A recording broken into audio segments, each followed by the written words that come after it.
So here's a cool phrase.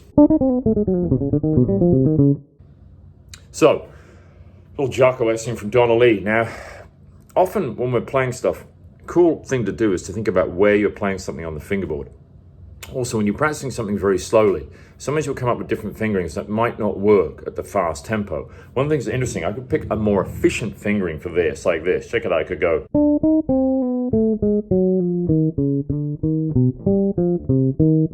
Where I don't have to do that jump.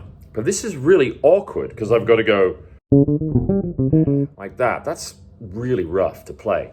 Whereas if I play it down here, I'm kind of like spidering my way across the neck, one fret at a time within the phrase. Watch. It's much easier to play at speed. See? So that's probably my definitive fingering for this particular phrase. But you can see how at first it might seem like, well, man, you're doing that big jump and this, but actually it works at tempo, getting from this. That's about as fast as I'm going to be playing this tune ever. So works really nicely. So always experiment with that, different places on the fingerboard to play a phrase. You can do that with just an arpeggio to get you into the thinking of that, or just take one little kind of lick or phrase, take a simple one and see, well, look, you could play something like this, just like a minor 7 arpeggio, like this.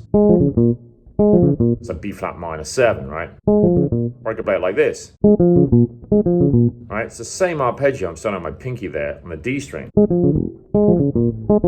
See? Now imagine if I'm up here on the neck and I'm playing another phrase into that arpeggio figure. It might make more sense to play here, but it might make more sense or there. Depends what's coming before it and what's coming after it. It's actually really easy to make the transition, even though it looks like, oh, well, hold on, you've got kind of a large jump.